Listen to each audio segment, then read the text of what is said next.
everybody's buying up Stetsons in overpriced Broadway boots. Now they all talk with an accent from Nashville to Timbuktu. A lot of sissies and buds and their honky-tonk duds with the urban cowboy blues. It's all hat, no cattle straps, no saddle on sizzle and no stain. The talk's getting louder, a lot of shot, no powder, ain't much more that I can take. Well, it won't be long for the curtain's drawn if it ain't happened yet. 'Cause everybody wants to be a cowboy till it's time to do cowboy shit. Welcome to episode 149 of Cowboy Shit. My name is Ted Stovin. He is Dustin Edwards, and we are back. It's middle of summer. It's already August. That once again, Canadian summer is almost over. Goes quick. Yeah, it doesn't take long, does it? No. Okay, so where you been, Dustin? What's been going on, and what's next before the end of the season here? Oh, had a big run. Went out to Morris, Manitoba for the first time. Yeah, that was super cool. Saturday perf, they had 7,000 people. What? At the rodeo? At the rodeo. No shit. They had security and they had to shut down their ticket offices because they didn't have a single wristband left to get in. They had people manning the gates, and people were offering them bribes to try and get in to watch the rodeo. One 14-year-old girl was offered $1,000 cash to let 5 people in to watch the rodeo. What? Which I was thoroughly disappointed about, because had I known, I would have. They would have been sitting on the bucket. Hell, they could have sat on a bull. They could have sat with me in the announcer stand. Actually, so it was pretty wild out there, man. I'd never been there. The committee was great. They fed us brisket and drinks, and it was a pretty wild party. Like they ran the whole grounds out of booze on Saturday night. Holy shit! And I think they were just going to liquor stores and getting whatever they could. So I heard at the dance on Saturday they were just serving like whiskey was all they had left. Really? Yeah. So it was a really cool event. Yeah, they were so hospitable, picked us up at the airports, drove us around. Really nice committee. It was awesome. That's awesome. Yeah. And a lot of them had Cowboy Shit lanyards on their accreditation passes. Really? From like a Western store in that area or something. Oh, really? Yeah. Probably from the only place close by would be the Canada West Boots, like the factory outlet. Yeah, so maybe that's where they got them. No way, they already had them. Yeah. So had they been listening to the show? Well, I said, "Are you a fan of the show?" And she goes, "Oh, I bought this at the Western store." Yeah. I must have bought a bunch for everybody. He's one of the committee members. Oh, that's awesome. Yeah, so it was super cool. Really cool. And then thanks, Morris. Appreciate it. Yeah. So Morris was awesome. Then went from there to Medicine Hat Stampede, which was cool. Got to catch up with Bo Cooper, our last guest. Oh, yeah. And he said people had been listening. Yeah. He'd said he heard lots of reviews about the show, and hell, he's already trying to petition to get on another episode. Back on again. I said, you go to Vegas and you win something shiny. Yeah, then we'll talk to you. So I had to visit with him and his mom, and his mom's like, "Yeah, I've listened to it a few times already," and so that was really cool. I heard lots of cool reviews on the Bo Cooper show while on the road. Medicine Hat banged out 3 perfs. We finished up Saturday afternoon. Vanilla Ice took over. I heard about that. Yeah. He was in Calgary on Friday and Medicine Hat on Saturday. Yeah. Yeah. And apparently he just like sang some tunes and then like had a DJ booth on the stage and let people come up on the stage and just party. Really? Yeah. No way. They had Joe Nichols the night before. No way. Me and Dave and Allie elected to go to the Beefeater instead, which is a really good Joe steakhouse. Yeah. And Joe Nichols got put on the back burner. So. Well, that's okay. Yeah. You'd be cool to be a fool to not. That's true. Not go to the Beefeater. I was just worried tequila was going to make my clothes fall off that night. So, yeah, we went to the Beefeater. Real famous. But you didn't end up at Broken Heartsville, did you? No, I did not. That's good. No, Allie was there. She warmed my heart, let me have a steak, and me and her and Dave had a little date night. That's fun. Dave Paulson, and then we slingshotted into the Bruce Stampede on Sunday. Yeah. So Bruce was a huge success. We ate. I want to say we dusted out. Do you know what? We went all in on the Viking dogs. Oh, okay. The Viking wieners. Oh, yeah. So, of course, that's the famous hot dog. They delivered us numerous amounts of Viking wieners. Now, they didn't come with condiments, so I actually took over music directing for a bunch of the barrel racing, Oh, so really? that podcast editor Sean Morton could make a catch-up run. These are things that are very important when you're in Bruce, Alberta, folks. It's nice you can do that. That's yeah. awesome. And then, like Robbie Chomick, who you know and is a good friend of ours, he delivered us up ice cream sandwiches and revels. Oh, really? So we did about as much eating as we did work. Possibly as much as you possibly could on this show. And that's awesome. I'll tell you what, Bruce never disappoints. Ricky Ticky's there, and we have lots of fun. And we're telling stories up in the booth. And the Bronc Riders were there from Hardgrass, from Pollockville the night before, which was also great. Yeah. And they showed up there on Sunday, and they were in one. Well, the one time I went to Pollockville and people didn't go to bed there. Yeah. Just partied like all night. And of course, didn't even go to bed. I'm sure we'll talk about it. Ben wins. They're all there. Ben, all that whole crew. So they're in front of the chutes. There's 2 sections, right? They're not. You said there was 35 Bronc Riders there. Yeah. They had all the Pollockvilles in Bruce the next day. Yeah. Leon Fountain was 88, set the arena record at Bruce this year. Ben rode in the sheepskin chaps in Hardgrass. I'm pretty sure those guys were all having a time. I don't know if it was carrying on. I think it was. Yeah. But anyways, it was probably one of the funnest Bruce Stampedes. Just the whole atmosphere was a ton of fun. Oh, really? They built us a new shitter behind the announcer stand. Beautiful barnwood outhouse. Yeah. So I said it's been 108 years of that one outhouse, I think. And so that was a big win. Dalton Massey, #1 man in the world, was 3.1 arena record.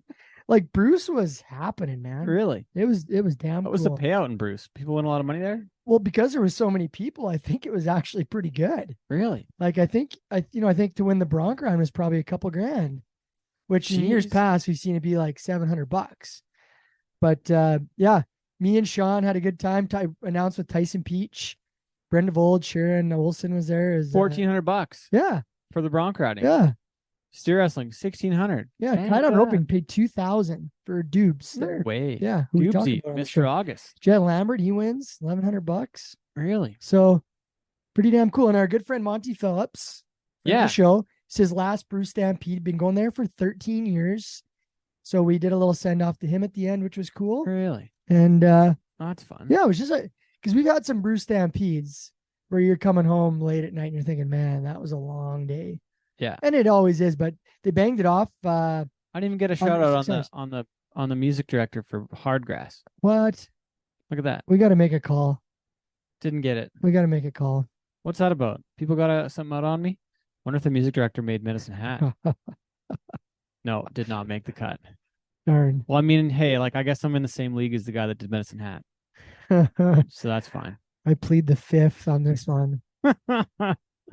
Oh, man. Yeah, I didn't even get what the hell? We're going to make a call here. That's too bad. Let's call the higher ups. Secretary Kathleen Laycraft. Huh. Okay. Well, even though you weren't on there, Ted, you sure did a good job. We tuned into the whole show on Cowboy Channel, and it was great. I'm sure you're collecting your check from that via the Cowboy Channel. Hey, speaking of that, that was my segue, Ted. Yeah. So speaking of that, what if I made Pinoca at least? No, didn't make it. No. That's too bad. They did put the janitor. They put all 1, 2, 3, 4. They put all 5 photographers, but I didn't make it. But these are card holders, Ted. Yeah, and I'm not a card holder. It's funny. I probably do almost as many pro rodeos as anybody else. But I was in Cheyenne, and the music director there, Cheyenne Frontier Days. Yeah, so it's one more thing. So yeah, talk about that. Check out my hat here. It's a beauty. Right? The daddy of them all. So we went to Cheyenne for the first time. My friend Austin Lopeman, though, music director in Cheyenne, he was like, hey, man, like you did a great job in Pinoca or whatever. And I'm like, oh, thanks. My name wasn't on the results, but I'm glad you knew it was me. But he's like, yeah, like you guys get paid for the Cowboy Channel stuff too. And I was like, what? I was like, no, what do you mean?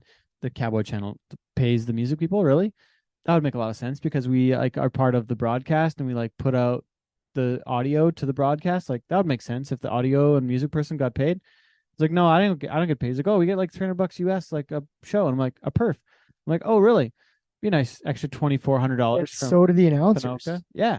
Because we don't get paid enough. Cowboy Channel would struggle to sell subscriptions if they didn't have any audio. Rodeos were silent. Yeah. And I believe, and I know there was something with Flint bringing it up. I think the clowns do get paid. Probably should.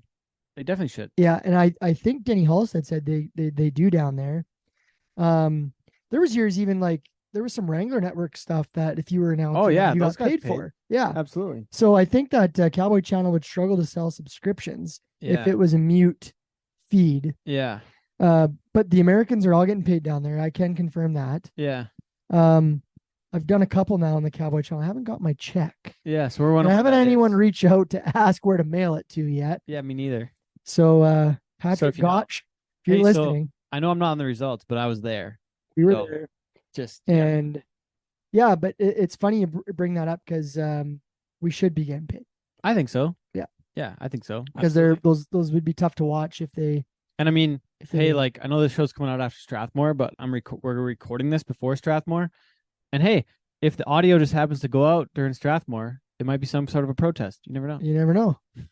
Protesting for us all. You never know. It would sure be a nice little extra little chunk of change.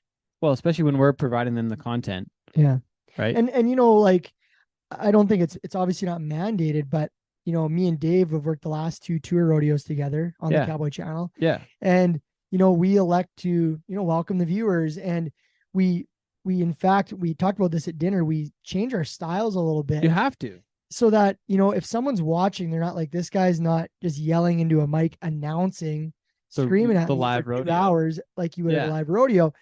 We didn't have a clown at either one. So when we had gaps, we got very conversational. You didn't have much music at the first or at the second one either. No, we didn't have any music. Yeah. So if we didn't talk, it was completely silent. You could hear people in the grandstand talking. So we tried to make it conversational. So if you were watching at home, it was like watching when we broadcast the CFR together. Yeah, which is what should be. Yeah. So hopefully they recognize that, and maybe they'll send us a few shekels. Maybe they'll help pay for your next meal at the Beefeater. Yeah, I got a lot of Viking hot dogs to they're on my credit card, and I got to cover that next month. That's right. Well, we also had Kelowna. Had a great show in Kelowna, Prospera Place. That was, I guess, like it was before we did put out the last show on the 26th. So yeah, like July 20th, but had a really good show there. Had a bit of a wreck. William Barrows broke his femur off. That was pretty rough. That can be very scary. Yeah, as you know from your first responder days. You get an artery or something, you're in big kind trouble. of hosed, yeah. But yeah, it was real bad. So Williams out the rest of the season. We'll look to see him back next year, but we had a huge break to fill. So Brinson and I had to go and cover like a pretty large chunk of the show and try and keep people going. So we, Brinson and I and Brett Gardner, obviously Dave Polson was in Kelowna as well. He flew right to Brandon right to Winnipeg the next day to make Morris. So Jake Gardner flew in together. And we all headed out to Morris. Yeah. So quite a big gap there, but we got her filled up. That's when you see the value of what you guys do as music directors. Oh yeah. And Brinson as an entertainer. That is when you earn your money. It didn't even feel like there was a break hardly. Yeah. Just rock and rolled the whole way through it. So. Brinson was in Cheyenne too, was he not? Yeah, he was there on Monday. Yeah. So cool. I saw him Thursday in Kelowna. And then, like 2 days later, 3 days later, Monday in Cheyenne. So that's kind of neat to see him in a couple different places. But Matt, the intern, was in Foremost as well. Got to have a shout out to Jess Cowie and the crew there in Foremost. Lane LaPlante also was there a couple days as well. But Matt finished it up. Thanks to the crew for helping Matt and helping him tear down, get all the gear out, back in the truck, get him on the road. Do they still do the catch and keep at Foremost? I don't know that. I have to ask Matt. We should have called Matt and got him on the show. Yeah. Like, hey Matt. Yeah. Ask him if he caught or kept. That's where they would turn out like all the random farm animals at the end of the booth. Yeah. On Sunday night and catch and keep. Cats, pretty fun event. Dogs. I don't know what it was, ducks. but some fun stuff. Yeah. High River Chuck Wagons, 2 weeks of Chuck Wagons there.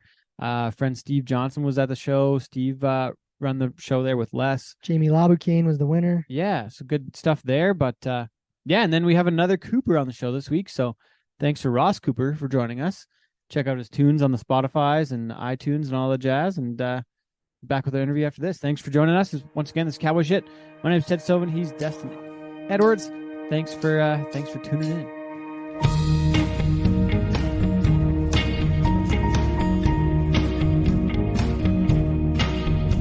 This town, it's a changing, but I feel the same. Guess everything's different but me. The old stomping grounds are all stomped out for all the slow rolling tumbleweeds.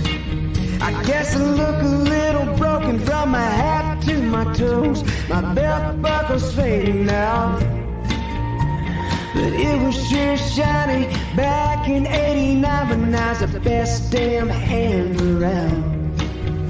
So slide on over, mama, I'ma tell you something, darling. I'm a spitfire and son of the road.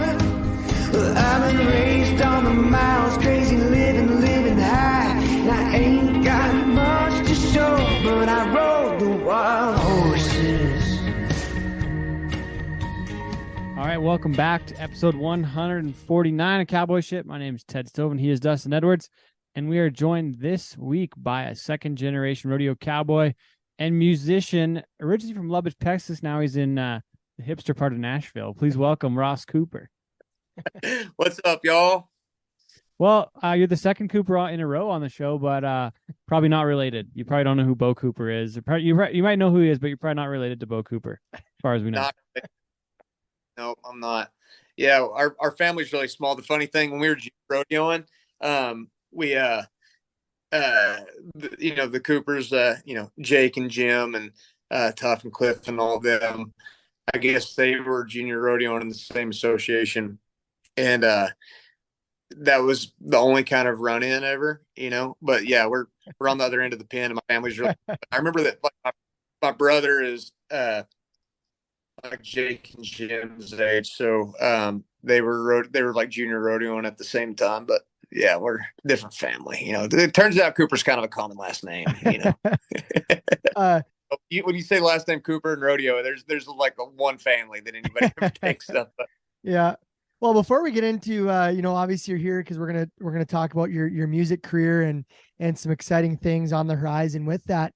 But to start off, let's talk about the rodeo career. Now a musician, but you're a guy that kind of grew up in rodeo, second generation. Come from a family, a saddle bronc riders. You went rogue and went to a bareback rigging. But why don't you kind of tell the listeners a little bit about your rodeo career before the music took over? Yeah, I'd be happy to. So I grew up getting on saddle bronc. I think I got on my first one when I was like 13, and could get by them fine. You could scratch out a couple, and then by the time I got to high school, I just wanted to kind of make a play at the all around, and I didn't rope. Outside of the dummy, like I didn't enter any of the roping. And so I don't know, bareback riding, I liked that it was kind of all gas, no brakes. And at some point it kind of took over, and my bronc riding, kind of suffered.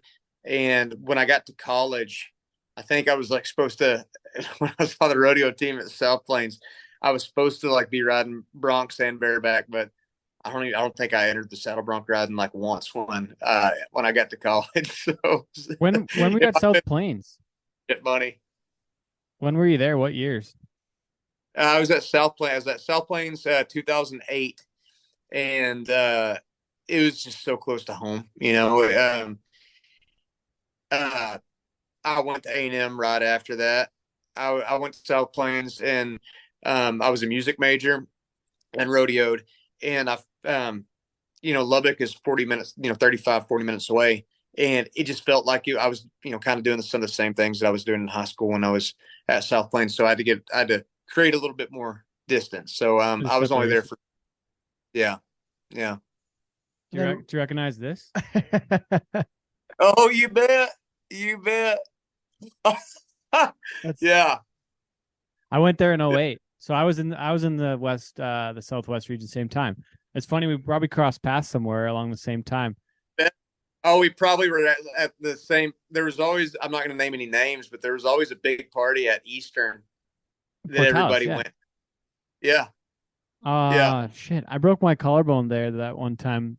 But I still partied that night. I didn't figure it out it was broken until the next day. In 2008? I think so. Because it was 2008. Yeah, the fall of 08. Yeah, 100%. Yeah. Yeah, I was there. There's that.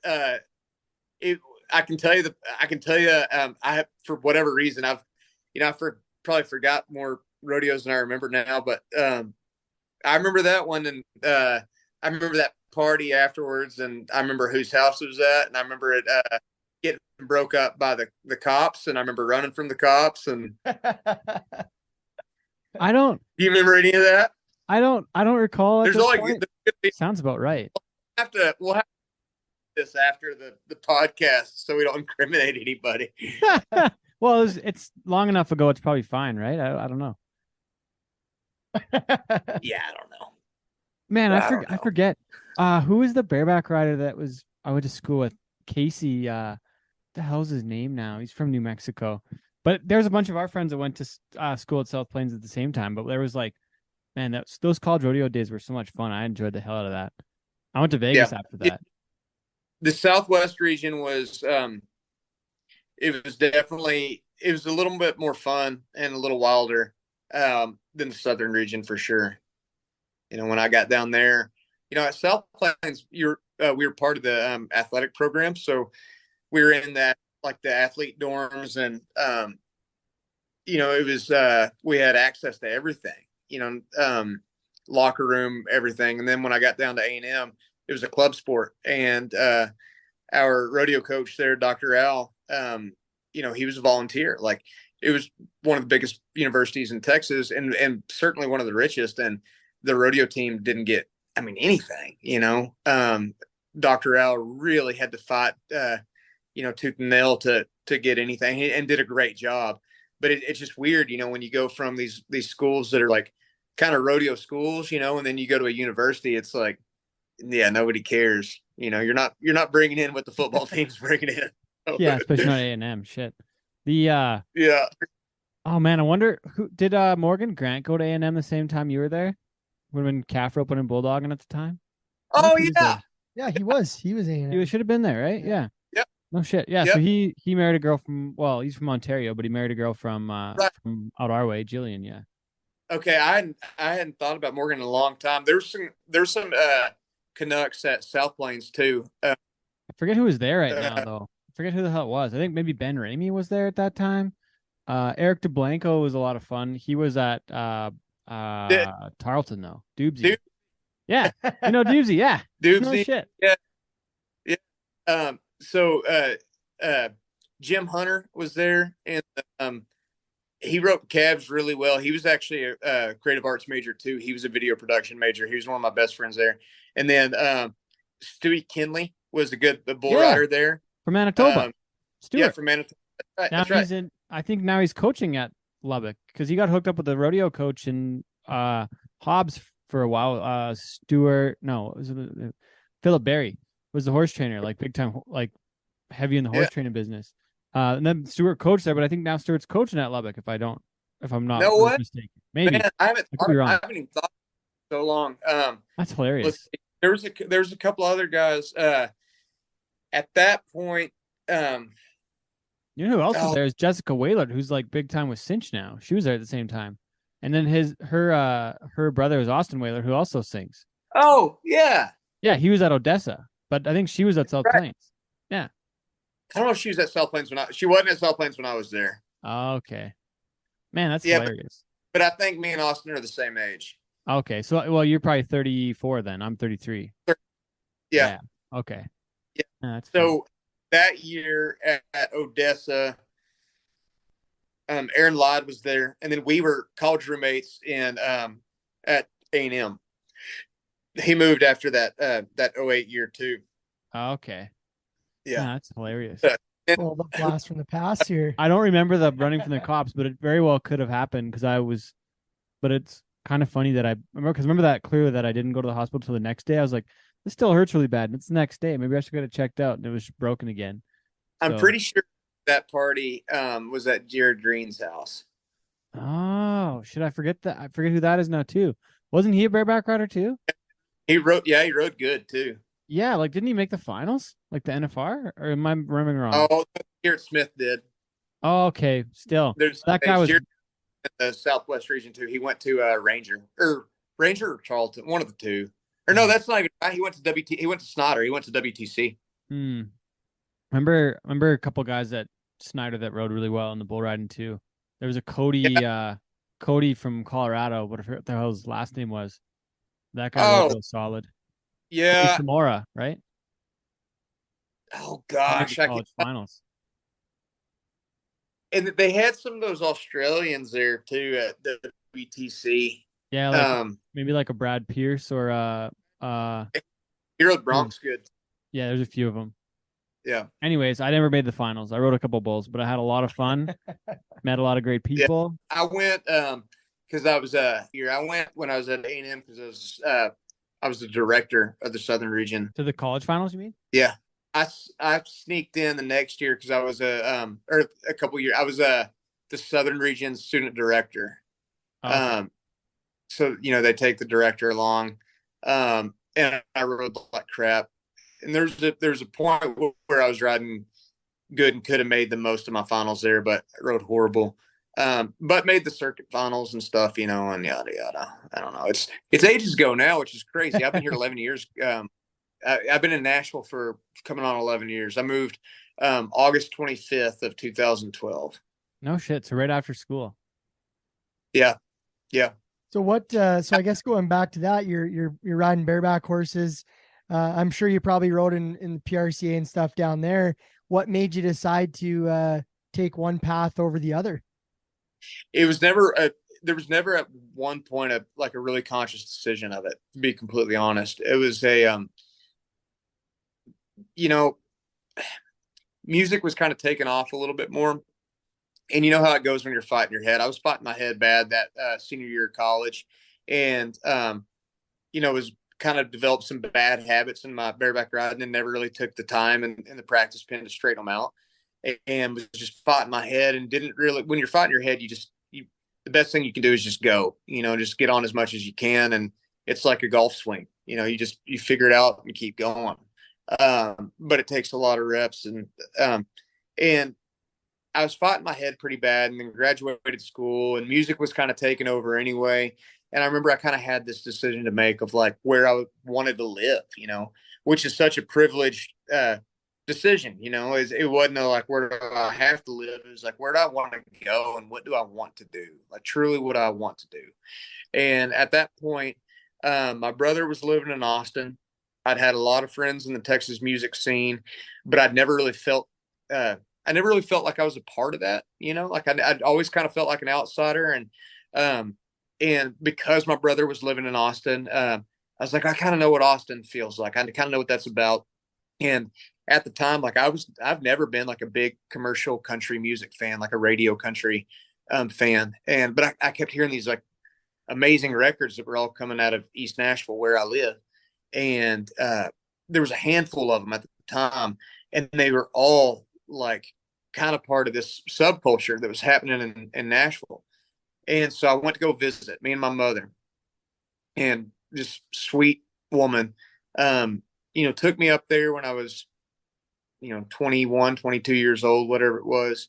And I didn't know anybody, and I didn't know where you needed to go. And so we went downtown, and it was it wasn't a fun experience. It was, going down Broadway is just all touristy. And I was like, man, I don't know about this. And of course, my sweet mother tried everything she could to make sure that the trip was awesome, And I remember getting back to Texas and being like, this ain't it. This ain't for me. And then within a couple of weeks, though, I started realizing that I did know a couple of people that lived here, and that there was this big scene, that I just didn't go to the right places. And so I kind of bit the bullet, and just kind of went for it. And I said, I'm going to give it a year. If I don't like it after a year, hell, I'll come back home. I'll move somewhere else, but I'm not tied to anything. And I have support, my friends and family. I'll give it a year. And then another year went by, another year went by. And meanwhile, I'd never planned on quitting rodeoing. I was fighting my head, but, I brought everything. I brought my saddle with me. I brought my rigging bag. I was apprenticing out to a farrier when I was living in Lubbock after graduation. I brought my farrier box. I brought everything. And I figured that I would kind of get my mind back right. And then I would, kind of enter some punk and rollins or whatever, that there'd be some rodeos up here. And there wasn't. and then music really took over. I just bailed in, I cannonballed into this thing, and which I think is the best way to do it. For better or worse, you just do it, and things work out how they're supposed to. It was also kind of preached in our family, like, if you're going to do one thing, do it whole ass. Don't do two things half ass. And there's a lot of things that I don't like about living in Nashville, but there's a lot of stuff that I love. And I like that there's a lot of resources here. I met my wife here. So it ended up being good. And it's different for sure, but there's a reason why I've been here 11 years and I didn't move after that first one. Well, I found it quite interesting because I know, I'm a big music fan. I listen to a lot of music, and I know that kind of that Texas country music scene is a lot bigger than probably a lot of people realize. And I listen to a lot of guys from that Texas music scene, and it was funny for me to hear a guy from Lubbock say that he wanted to get out of that, when I feel that probably there's a lot of people that stay involved in that. So when you were talking about some of the records you'd listened to and the people that were around that area, obviously you must have had some of that as an inspiration, but who did you listen to when you were there, and what part about that scene made you want to leave? Because I in my head, I'm thinking, well, a guy from Lubbock surely would stay in the area and just roll with what's happening in that scene. Sure. Yeah. I mean, that's a fair point. What I will say is now I feel like the umbrella for Texas music is much larger than it was then.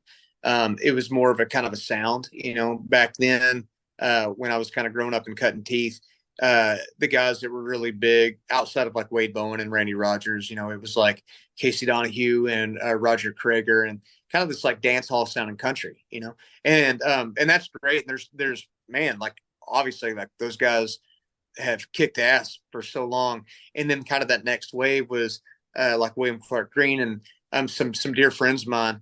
But at that time, a lot of it probably just came down to I didn't truly know who I was musically, but growing up in Lubbock, like my brother showed me, Texas country. We're 5 years apart. He's 5 years older. He started going to some of those concerts in high school. So when I was in middle school, I remember like listening to like the Pat Green Dance Hall Dreamer record, and like some of those first like Texas music records for me were that. It was like Pat Green and Corey Morrow. And, I probably heard that before I heard like Robert O'Keefe, and Lubbock being such a hotbed, the Maines brothers are from Lubbock, obviously, and Terry Allen and Joe Ely, the Flatlanders. Like it's got such a kind of a prowess over musical history in West Texas for sure. But, I was listening to like at that point, I'd find out who like Whiskey Town was and Ryan Adams. And I'd also like, the Strokes were really big. So I was listening to the Strokes. And then I found like these surf rock records. And I was Thrift Store Cowboys was this huge band in Lubbock around Lubbock at the time. But they're like the first kind of national act that was from Lubbock that wasn't Texas country, that was like this kind of indie country, alt country thing that would have been more in line with like Wilco or Whiskey Town or Calexico or any of these bands that kind of, to me, sounded like a Southwestern like soundscape. And I felt like I always gravitated more towards that. And it wasn't this huge, just kind of denial of Texas country. It was that I looked at, even though I was like listening to Pat Green records, or, the Wade and Randy records or whatever it was, even though in like Cross Canadian Ragweed, I like loved those records as a kid growing up, but I never felt like that was me. Like I enjoyed them. But when I started writing songs, I never felt like that I was like that in that same kind of subgenre. Does that make sense? Like you didn't have a best friend named Junior that lived 2 trailers down? No, I didn't.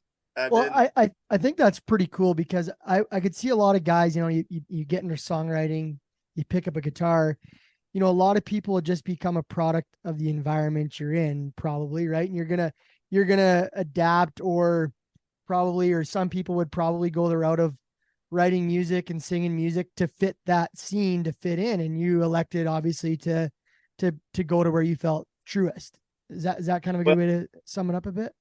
Yeah, but I don't know if that would ever, like, I don't think it was that conscious, and I've always kind of, I don't think I've ever taken an easy route a day in my life. And not saying that if I would have like stayed in Texas and immersed myself in the Texas country state, I don't think that would have been an easy route at all.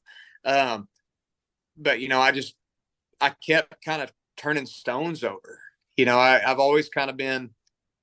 It's almost felt like musically, I've always kind of been a searcher or whatever, for different stories, and I've always just kind of wanted to see, kind of, what's past the horizon. And it's funny because like all those guys are my friends, like all the Texas country crowd, like, man, we play in Texas all the time. Like I've always, my biggest like songwriting credits are in Texas. Like I've always straddled that line. I'm so proud to be from Texas and so proud to be, from Lubbock specifically. Like some of my music, my biggest music influences, period, are, like the Flatlanders and Joe Ely, like music from Lubbock, Texas.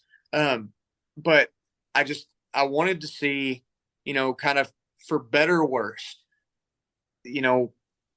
how big I could try to make this thing, like, and Nashville, at this moment kind of has more resources than New York, LA, Austin, all of it, for anything that's kind of country centric, it's all here. And you don't have to be writing, radio country or commercial country radio. There's there's a million different ways to skin a cat in this town. I think the best thing you can do is realize kind of what the resources are, what makes sense for you, identify what your goals are, and then figure out what resources can help you get to those goals. So what are some of those goals for you, and what are you spending most of your time on? I looked at your tour dates, and you got a bunch of stuff lined up for the fall and whatnot, but like what are you working on day to day? What does a regular day look like? How'd you find your niche out there? So, for me, there's a lot of like trying to, develop the elevator pitch of how you see yourself as an artist. Cause sometimes that's not like what other people see as. And if there's a disconnect, you either have to be okay with it or you have to figure out how to make that meet. For me, I'm a lyric driven songwriter with more emphasis on the lyric, and sometimes, for worse, less emphasis on the melody. Like I love guys like, Guy Clark.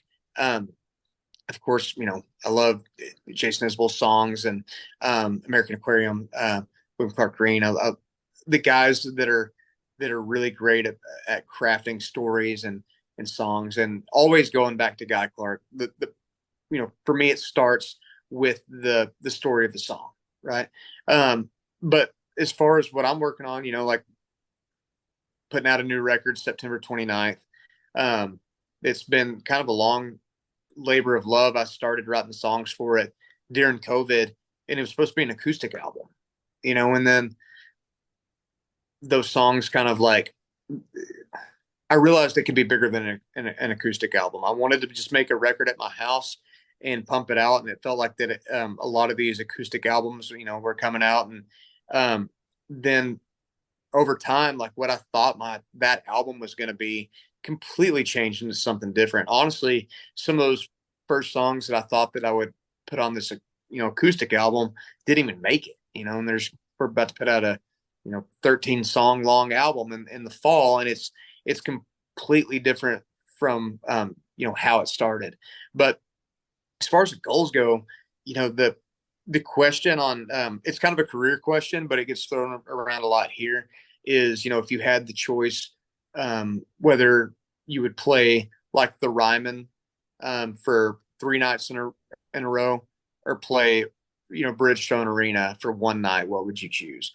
And for me, it's always been the Ryman. It's always been like, if I could play the Ryman, sell it out 3 nights in a row, even though Bridgestone sits however many freaking people, that to me is more indicative of like how I want my career to be. The Ryman is, first of all, it's the best sounding place in the country.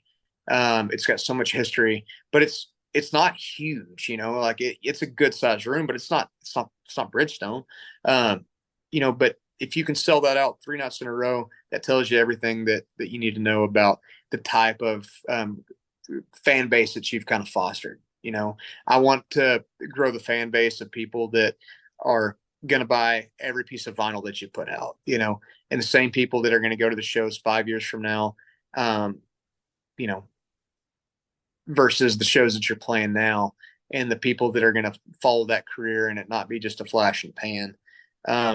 But also, like, I'd be lying, you know, if I said I didn't want, as a songwriter, a number one song. Like, I want that. I want a songwriting credit on a number one song in country radio, but I want it to be something that I'm really proud of.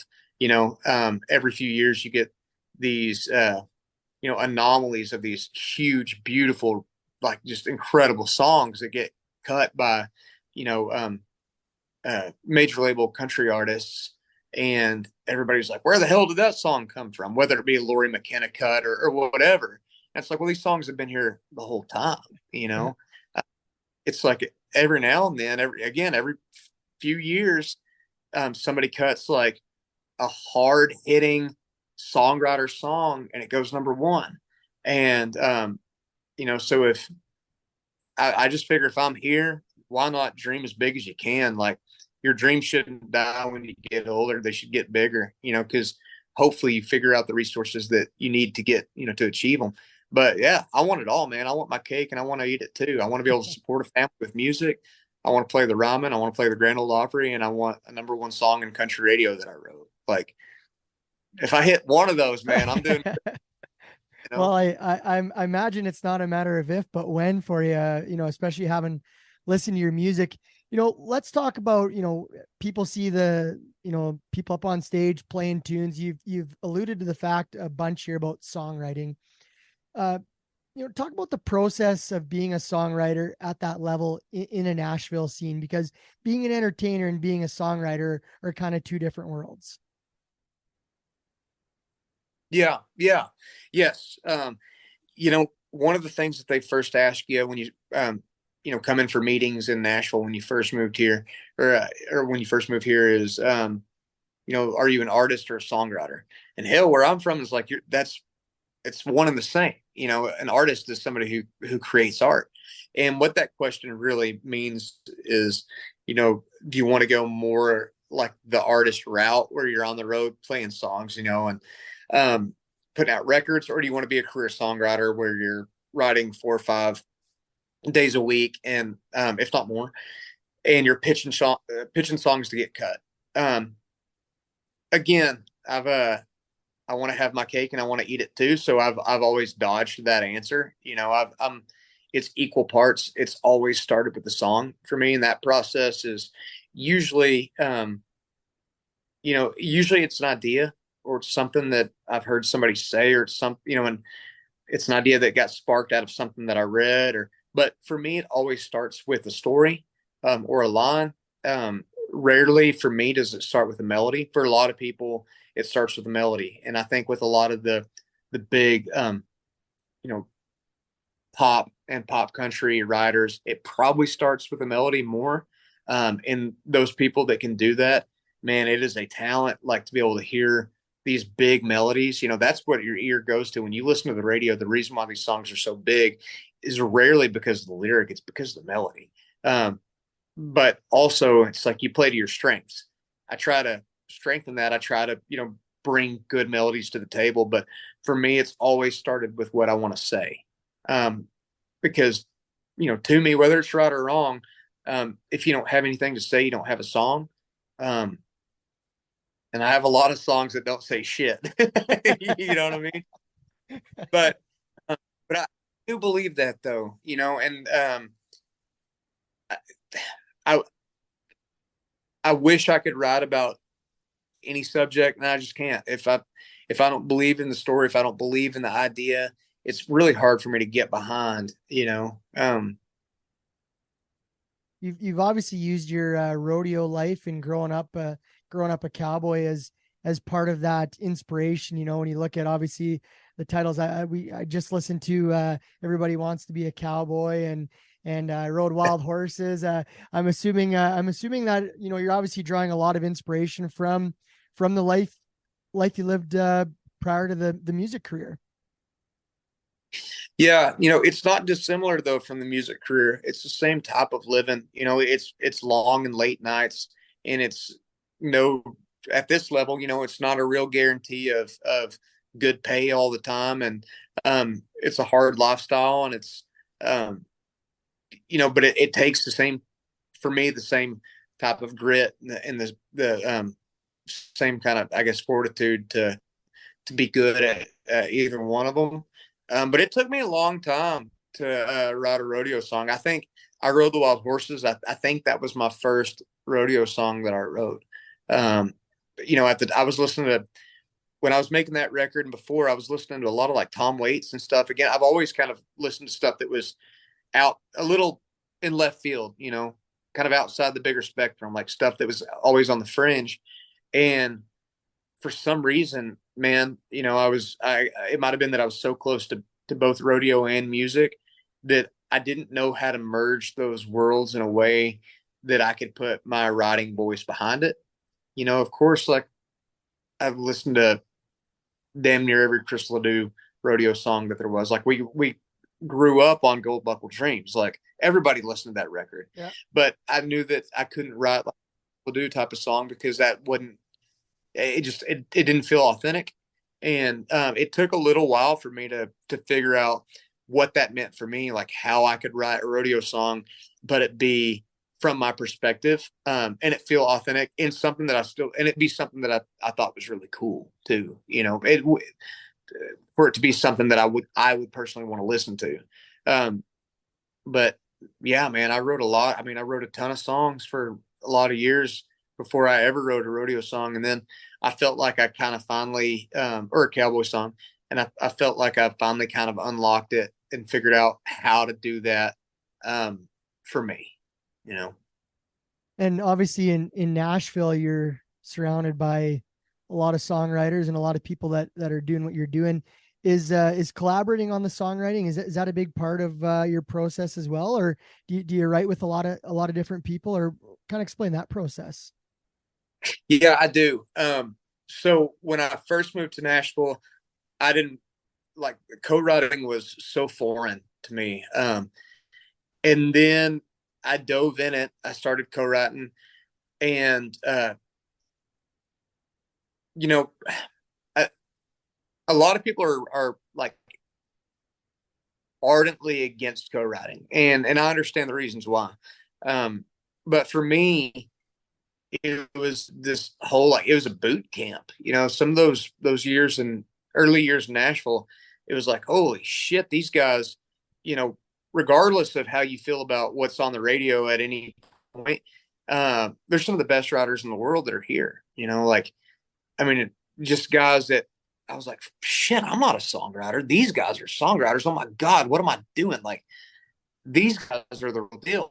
And so it's like, you can either run away from that, or you can let it make you better. And I tried to make it, I tried to let it make me better, learn, like, listening more and talking less, and figuring out the different tools that those guys had on their tool belt that you could kind of borrow and put on yours, or figure out, how people are creating these lines, and how they're saying, something so big with so few words. And so I used that as an opportunity to get better. And I still co-write a good bit. I do like having a perspective that's different from my own. For me, I think the songs that I like the most are usually the songs that I wrote, or that I write by myself. That's not always the case, but the ones that I write by myself, I think that I'm the most proud of them because they're uniquely mine and they come from a perspective that nobody else has. But there's some of my favorite songs that I've written too. I couldn't have written them without the other person in the room. If I would have written it by myself, it would have been a completely different song. So my goal in the room, whether I'm writing by myself or writing with someone else, is always, regardless of the genre, regardless of the style, it's always what can be the best song in the room. And I've ended up with like a lot of shit, a lot of like not good songs. But you have to write so many bad ones to get ones you're proud of. And to me, there's never a wasted song. Never. I've written some horrible songs, but I'm proud that I've written them because it got me to the next song. Does that make sense? 100%. Sounds kind of like rodeo, and sometimes you just it works and doesn't work. Yeah. Yeah. So going back on the artist side, is it better on the like live show side for you right now as far as like making a living at it, or is it the writing side? Like, is it day to day going and writing, or is it, I've heard things about Spotify isn't worth a shit for getting paid, and iTunes, people don't hardly buy any songs from iTunes anymore. Like, I know I do for working events and whatnot, but everybody's on the subscription side of things. Like, I was just kind of curious that way. Yeah. So to make any money on the music side, it's about merchandise. Like, it's going playing shows and selling T-shirts and caps. Like, that's it. The music side doesn't pay. It just doesn't. But if we can go sell a couple $1,000s worth of merch, and then I don't know, I still think, even though everything has changed so much, you're still building fans out there. Like, if I see some cool merch from a cool band, like, I don't really wear band merch much anymore. But man, if I know what it's like, man, I'll buy vinyl, I'll buy T-shirts, I'll buy caps, whatever. But yeah, the music, the tangible music doesn't pay, like the CDs. It's nobody buys them, and Spotify, et cetera, doesn't pay. The playlists and the big numbers, it's great for optics. It's even better if you can put people in a room, but where you see the money from it is at the merch table. But even though everything's kind of convoluted with the way songwriters get paid nowadays, it really, when you kind of brush all that away, at the basis of it, like, you make money at the merch table because you're meeting the person buying it. It all starts with the person. Like, I love meeting people. Like, and it's not like I'm a huge artist or anything, but at any show, big or small, I always go to the merch table. Always. I want to make myself accessible.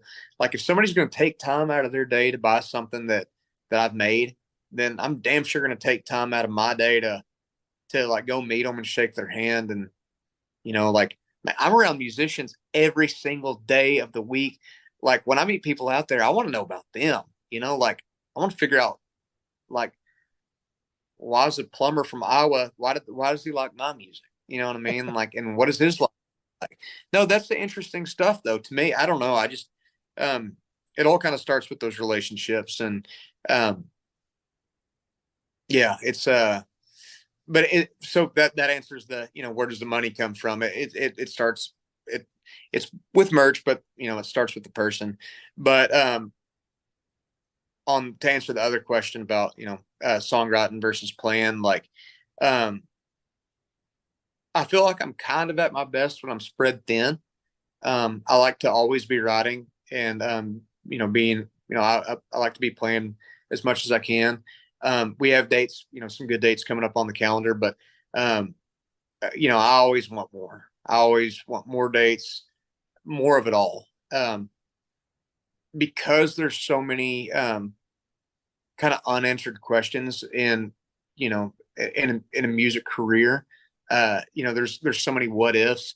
I think personally, I feel like I'm doing my part more if I'm working as hard as I can with what I feel like I can bring to the table. So if it's songwriting and playing, like, I want to be doing those as much as I can. And, that I wish the calendar was 4 times, 5 times, longer than it was right now, but it's not, and it will be at some point. And then when it's to that point, I'll be bitching about, not being home. But, yeah, I like to feel like I'm working. And sometimes, even when I'm working that either the admin side or whatever it is, like, if it's not like writing songs or playing music, even though it is like a huge part of the career, sometimes it feels like I'm not doing anything, even when it's not true. It's like, if you're answering emails for 3 hours and then, calling advancing shows and figuring out an itinerary and figuring out budget and all this bullshit that nobody wants to do, for some reason in our lizard brains, we don't think about like that being work. And that's the biggest work of it. The playing the music's not the work. That's the easy part. That's the part that like we get to do. That's the part that like they don't pay you for that shit. They pay you for driving hours in a van and trying to figure out how to pay a band and like how to trying to figure out like where to book a hotel room that's not going to get you stabbed. Like that's what the music part, that's the easy part. That's the fun part. It's like being a carny. Yeah. Or no, It's it's like rodeoing. Yeah. It's like doing what we're doing right now. Yeah. Rodeoing. Yeah. Yeah. Okay, so you talked about the songwriting and the music and everything, but what if you write a #1 song for like George Strait? Are you making money then? Is there money in that side of it? Yeah. Okay. Yeah. The crazy thing is it's not as much as it used to be. A song that would have paid you a few million, 20 years ago pays you a few $100,000 now. That's how much streaming has really, it's really, kind of crippled it's crippled songwriters for sure. You could make a huge living off of one #1 song. And now it's not like that, but it's changed the game. Change it and I don't know. I know it sounds like a fortune cookie, but change can't be good or bad. It's just change. How you adapt to it, I think is the most telling, because I can't do shit about it. And at the end of the day, I don't have a #1 song. So it doesn't matter. I'm not making $1 million and I'm not making a few $100,000. So I don't have those problems. But yeah, it takes more than it used to for sure, but I don't know, like I'll always write songs. And I think at a certain, well, I know at a certain level on the artist side that, when you hit and you're just going and going and going, and like they're making some big money off those live shows, big money. But yeah, I guess it could be a good excuse for me being poor, but my goal was never to like be a rich and famous songwriter. And maybe it should have been, but my goal, when I moved to Nashville and like became old enough to like, have a fully formed frontal lobe where I could understand, that goals like, like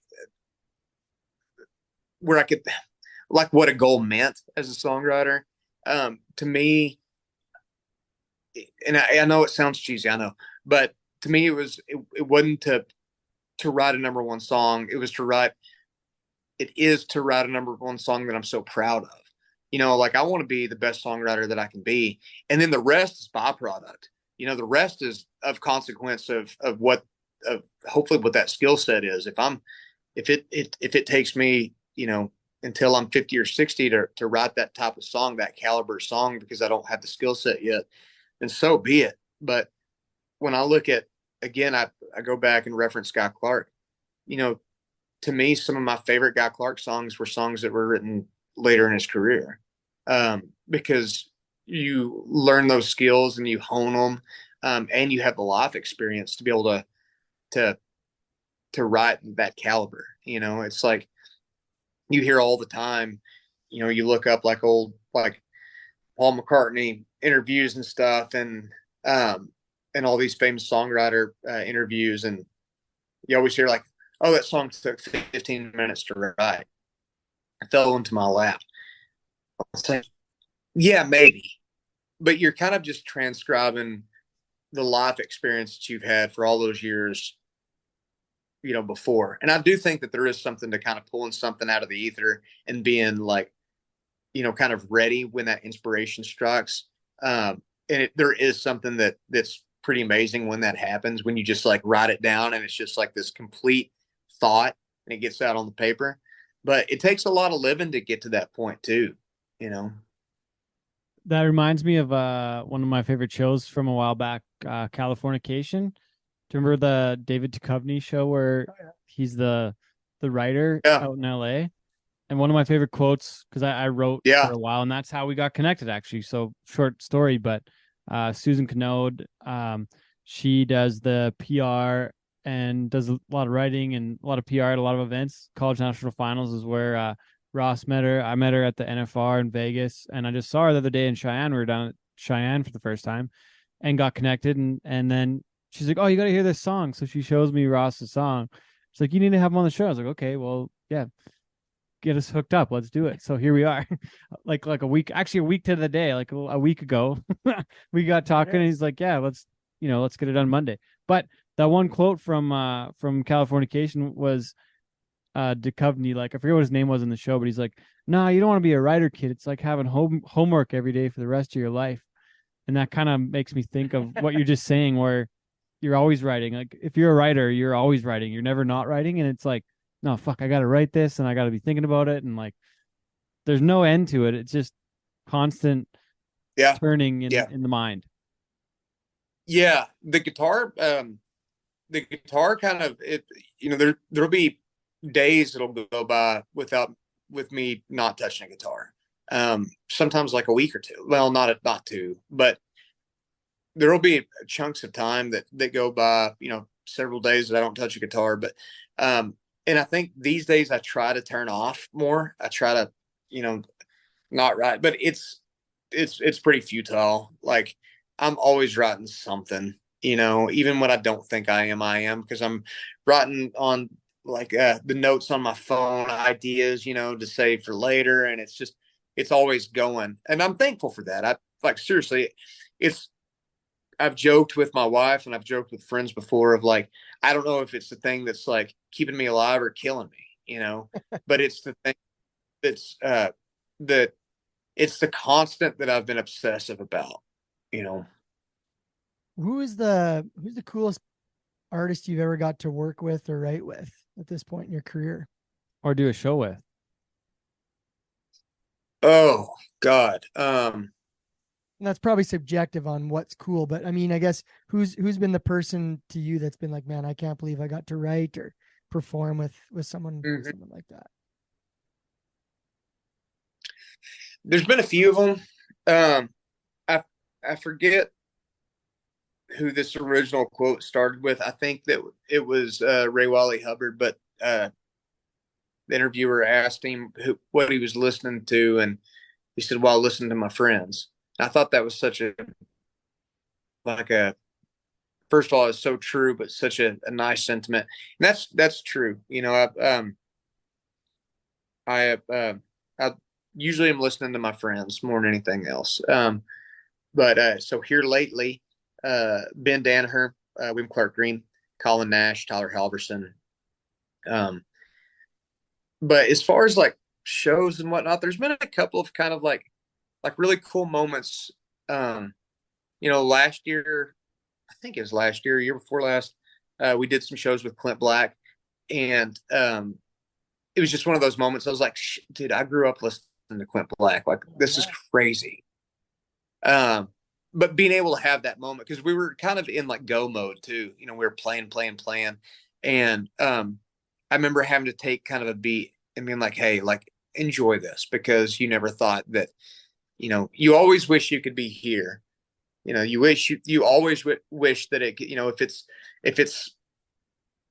it could always be better in our mind. And that's so unfair, because that makes you not celebrate the cool moments when they come.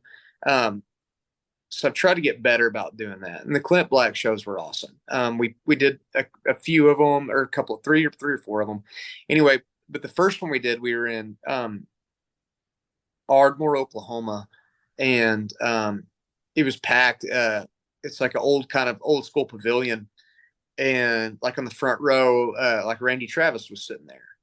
I was like, what is life right now? Like, this is cool. That's damn cool.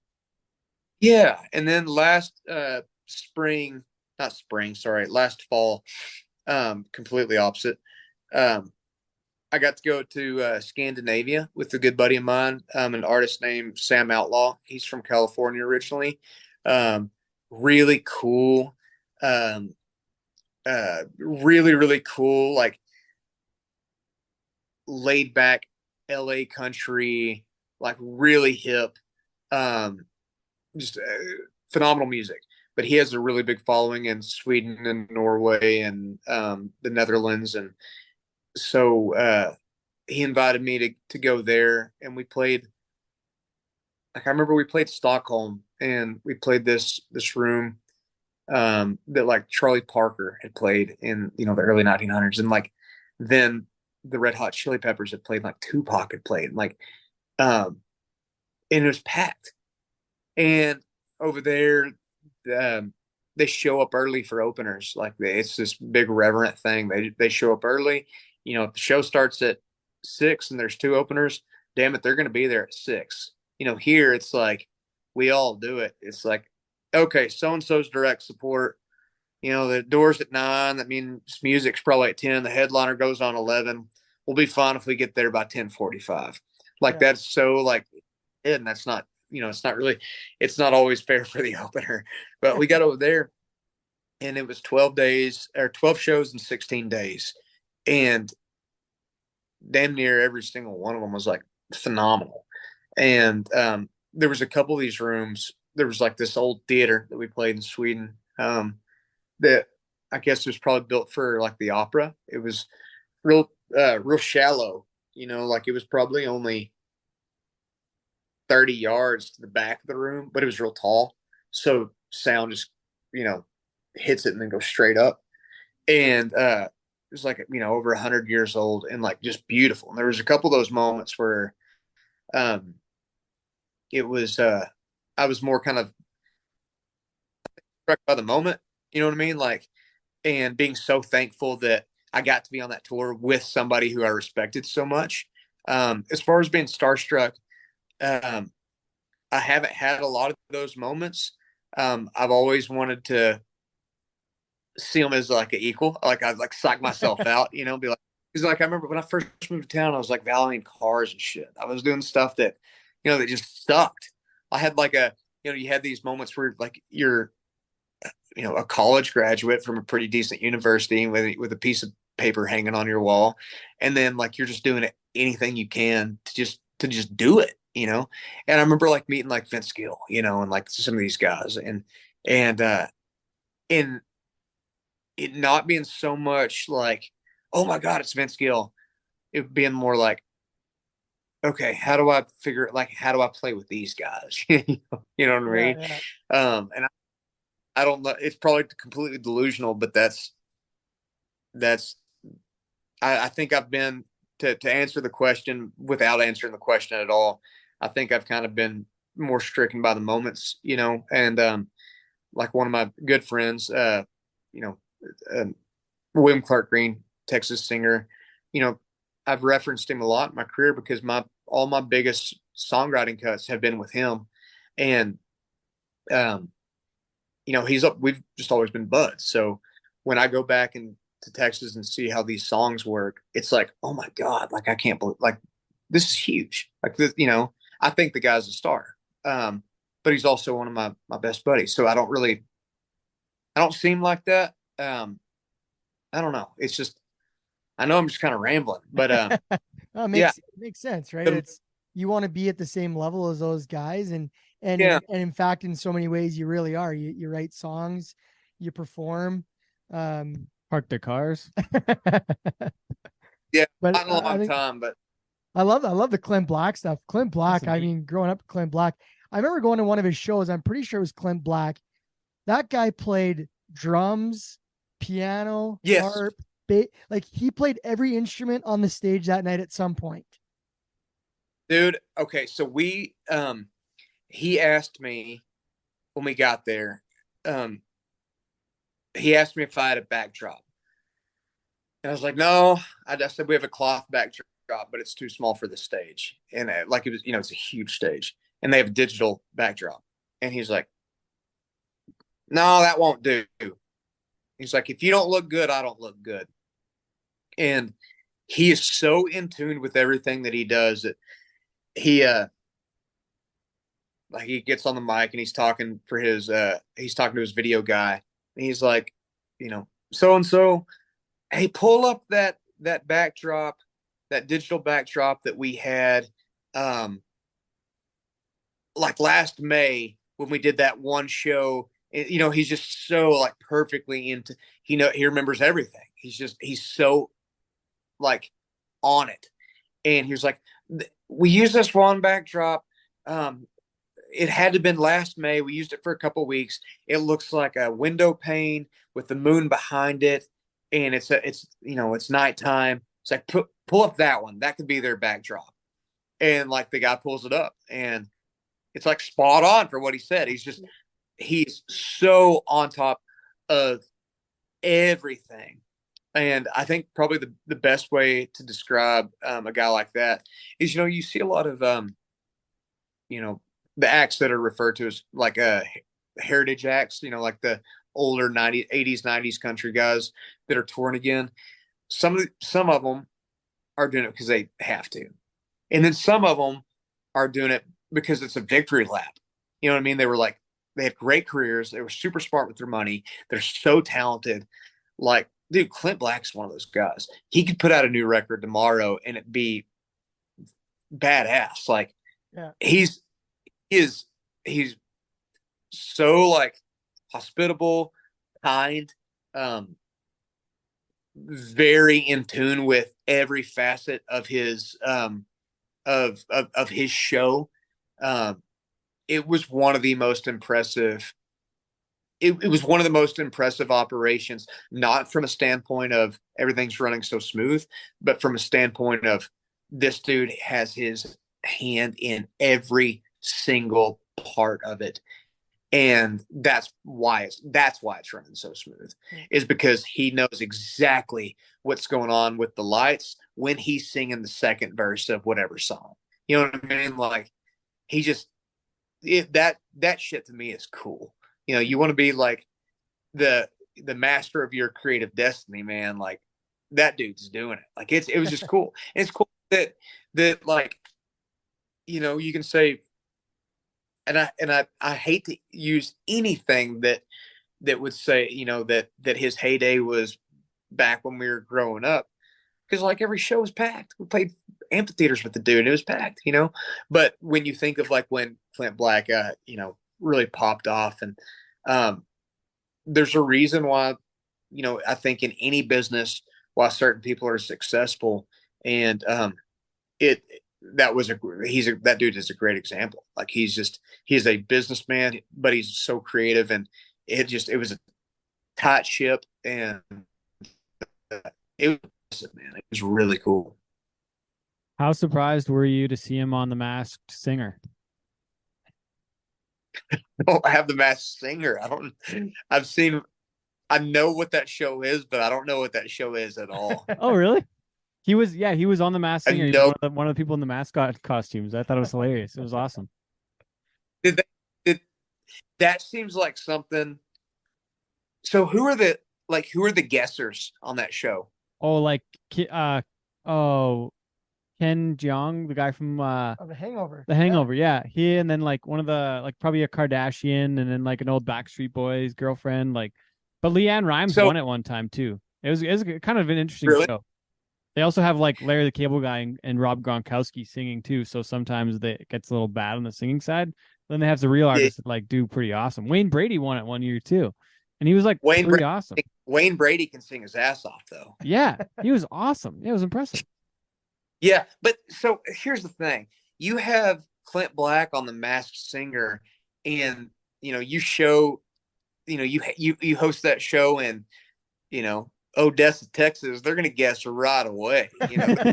Yeah. Like, if it was hosted at Dos Amigos, everybody would know instantly. It's funny you talk about guys taking a victory lap. A few years ago, I went to a concert, and it was David Lee Murphy, and of course, Keepy Creek Stampede. Yeah, and it's like he shows up, he's in like all denim, and I'm like, man, this guy's got to be like just out here trying to get his last few bucks. I knew Dust on the Bottle, I knew Party Crowd. And then he gets on the mic and he says, I'm going to play a set of songs that I've written, that have been successful. And I'm thinking, okay, this should be interesting. That guy played about 15 songs that were probably all number one hits that he's probably just rolling in the cash from. And I couldn't believe, I had no idea. Yeah. Yeah. It's cool when that happens, man. Oh man. I had to, it's been years ago, but so the band Exile, was having like their 50th anniversary show, and I had to open for them acoustic. And first of Exile, the band is no joke. I mean, I oh gosh, the only song that I knew before, well, one of the only songs that I knew before that show was like the song from like Happy Gilmore. Yeah. That he's singing into the intercom when his I girlfriend kiss you all over and again. Yeah. That was like one of the few Exile songs that I knew before.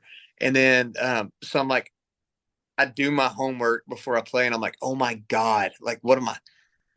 This is a huge room. This is our 50th anniversary, and I'm opening an acoustic. Like this is gonna go over so shittily, because it's not gonna work. And it went over fine, and those guys were super nice. But I watched their set, and they played a lot of songs that the bass player had written, and it was the same thing. It was like just hit after hit after hit after hit after hit, and just kind of goes back to that whole thing we were talking about earlier. The guys that have longevity at any in any business, like there's a reason for it. It's not because they got lucky. It's because they had the skill set and they worked their ass off. So I think it's cool. And I'm reminded of that a lot living in Nashville. That's one of the good things about it is, you might go to a songwriter showcase or writers round or whatever. Especially, some of the old heads, you just hear huge song after huge song after huge song. This is kind of a roundabout way answer, to the starstruck question. So years ago, me and my wife we were at the Bluebird Cafe, which is a big famous place. They're not big at all, very small, but famous place in Nashville. That's known for their songwriter rounds. And so my father-in-law, his name's Joe Leathers. He's a phenomenal songwriter. It was a round that he was in, and it was him, a songwriter named Steve Bogard, songwriter named Kyle Jacobs, and I'm trying to remember who else was in that round, but it was just hit after hit after hit after hit.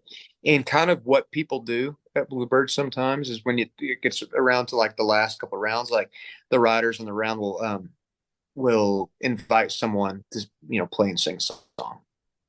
And so Joe invited me to come to play a song in the round. And then a friend of Joe's also got up named Ken Johnson. Anyway, the last round of songs I was the last one to play in the round. Because of me, I got invited up and so did Ken. And the last songs that were played in the round were I Get Carried Away, that Steve Bogard played, that George Strait cut.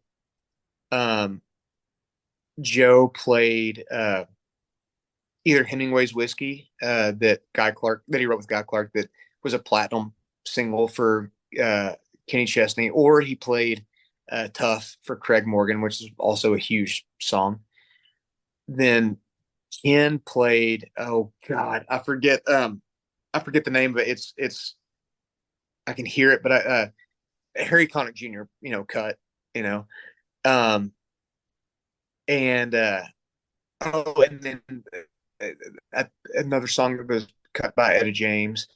and then I had to like follow up, like I was like after these songs in a row, and it was definitely the feeling like, all right, Junior, you know, like you better go help because we know what we just played, and it was just a cool moment. Um, you know, you you don't have another choice. Like you have to just go. You have to give it hell, give it everything you got. So at that point, I just put out a record called "I Rode the Wild Horses," and I remember thinking to myself, like, okay, like I don't have the cuts that these guys do. Like George Strait didn't cut my song, like Harry Connick Jr. damn sure didn't. Like, but I wrote this song by myself, and if I'm going to play any of them, I'm going to play, I Rode the Wild Horses because I know that it's from my perspective. So for better or worse, and it went off fine, but it was a cool moment in that, that those guys like shared with me and they didn't have to, you know? So I guess, like I said, I'm maybe the answer to all that is like, I'm starstruck more by the riders. Um, and don't get me wrong, man, like, you know, if George Strait like came and knocked on the door, I'd probably be pretty freaking starstruck, right? Um, but the song, I'm so blown away by songs, and um, maybe because the lifespan's longer, and I know how hard it is to write, or I know how hard it is to try to write a great song.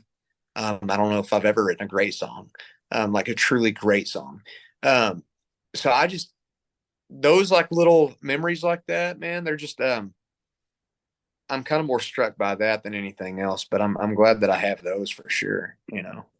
I think that's really cool. And earlier you mentioned about, how people can become, kind of attached to the person and the guy singing. And obviously this is the first time any of us have interacted, and just chatting with you, there's a lot of people that could sit here and name drop for 20 minutes, but you're just talking about the moments. I think that's really cool. I think that's what, is what's going to make people be attracted to you and your sound and your music and your stories is little things like that. So I say kudos to you for, thinking of the cool moments rather than this guy and this guy. Cause I think that's what's pretty special about in the world of music or rodeo or whatever you're in. At the end of the day, people don't care if you were 90. They love hearing cool stories and hearing cool moments and the same in music. So I think that's been the coolest thing, is to sit here, is hear you give those cool stories and those cool moments. Cause I think that's what people want to hear about an artist. Well, thank you. I think I just talked too much. Well, we've been talking about Clint Black and cool stories and the Bluebird Nashville, but I mean, let's talk about your music. We haven't even really dug into what's on the horizon. I know I was just able to find it on iTunes and have a few listens of Everybody Wants to Be a Cowboy, and you got new albums coming and new music. So let's dive into what we've been waiting to talk about is your music and the stuff that's coming out, because it sounds awesome. Thank you. Yeah. Thank you. 2 weeks from now. So August 11th, a song called Gone Are the Days is coming out.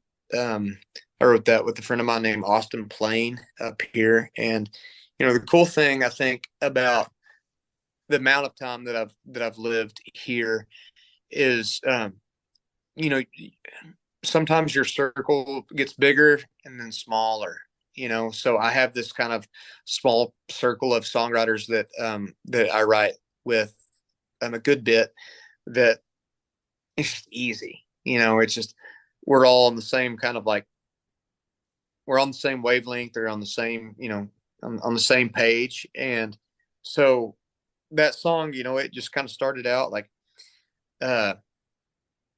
one of us threw out that line, like at the bar when we were hanging out. And then we got together and wrote the song, and it happened really fast. And, it ended up being, one of my favorite songs on the album.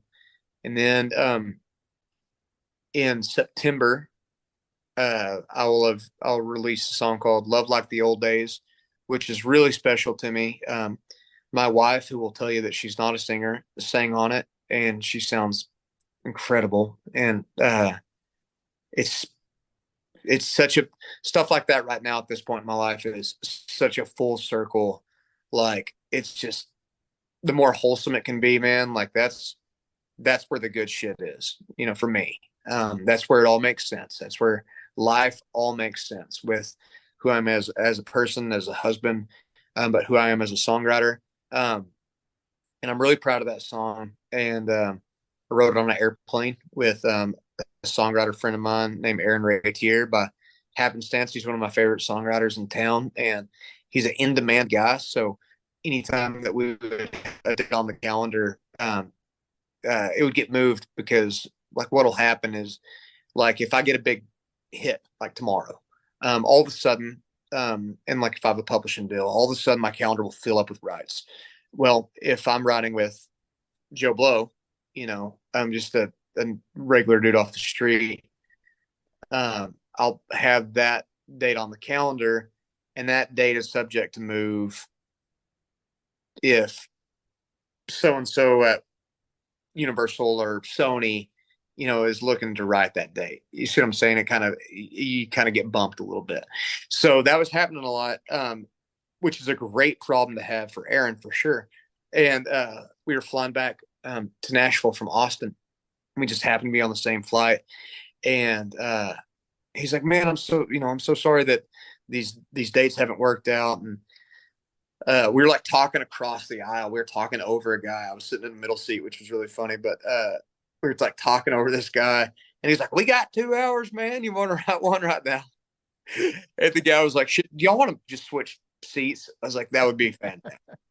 But I pulled out my journal, and then he pulled out his, and I said, man, I got this idea. It's just a love song, and it's not reinventing the wheel or anything, but it's called Love Like the Old Days. And then he circled on his journal, no shit. He circled on his journal, old fashioned love. And we were like, what the, like, yeah, that's what we write, And it's I know it sounds like such a basic idea, but it's there's a reason why it's like the last single coming out for the record. It ended up being one of my favorite songs. And then the record will come out September 29th. So touring, and we'll shoot a music video, and just it's album cycles are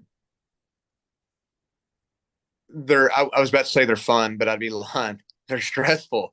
But as long as I always say, as long as the phone's ringing, it's all good. As long as you're busy, it's all good. And I've been busy, and so I'm happy. I do look forward to having the record out and hopefully just being on the road. And when that's the primary focus, and not having to like work the admin of putting out a record, then you can rest a little easier. There's just so many moving parts of putting out a record. But this has been such a labor of love. I'm so proud of it. For me, your favorite thing you put out should always be the last thing that you put out. And this is my favorite thing that I've put out, and it's a little different from everything else. And it's taken a lot of life to write these songs. And I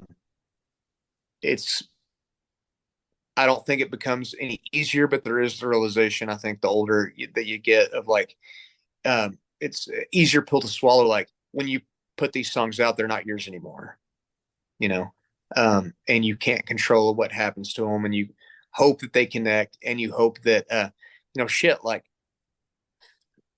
60,000 songs get released to Spotify a day, and 100, like them, yeah, like 110 or 100 or 110,000 get released on Fridays, when that's when albums usually come out.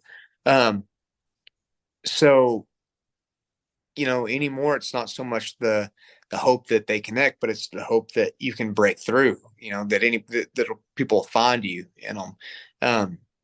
so I don't know, we'll see what happens, man. I'm proud of it.